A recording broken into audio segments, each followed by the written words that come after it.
اهلا وسهلا بيكم، ازيكم عاملين ايه؟ يا رب تكونوا بخير. النهارده باذن الله هيكون فيديو انا شايفه قوي جدا، وشايف ان هو فيه معلومات قويه لاي حد بيفكر يبتدي في اليوتيوب. بصوا يا شباب، عشان بس ما كسرش مقاديفك وعشان ما خليكش تزعل او تحس باحباط. بصوا، ما تتوقعش ان انت لما تيجي تبتدي في اليوتيوب ان الناس كلها هتحبك. احنا 8 مليار بني ادم، تمام؟ 8 مليار بني ادم في الكوكب ده. كل بني ادم فينا ليه ميول وليه حاجات بيحبها وليه حاجات بيكرهها وهكذا. ال8 مليار دول ما تتوقعش ان ال8 مليار كلهم هيحبوك، ما تتوقعهاش نهائي، تمام؟ ولحسن الحظ ويعني الحمد لله ان ربنا مخلي كل واحد فينا ليه ذوق مختلف، والا كنت هتلاقي واحد بس بينجح والباقي بيفشل. هجيبها لك بمثال بسيط خالص. انا مثلا عندي في المحل اكتر من 1800 نوع برفان، اكتر من 1800، تمام؟ ال 1800 نوع دول، تمام، لو كان الناس كلها بتستخدم نوع واحد كان زمان ال 1799 نوع الباقيين كانوا اترموا في الزباله. فهمت الفكره؟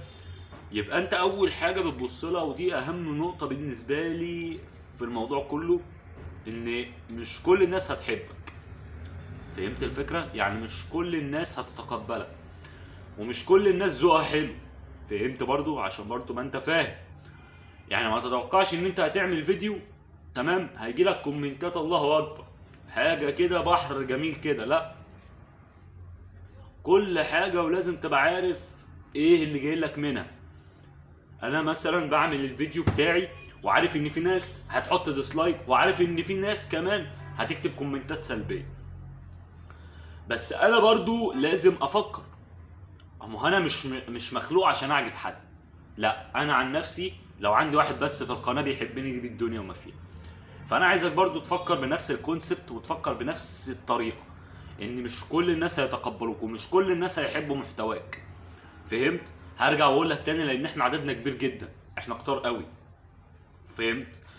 بس الفكره ما فيها ان انت تقدم محتوى على قد ما تقدر، يعني بافضل ما عندك على قد ما تقدر. فهمتني؟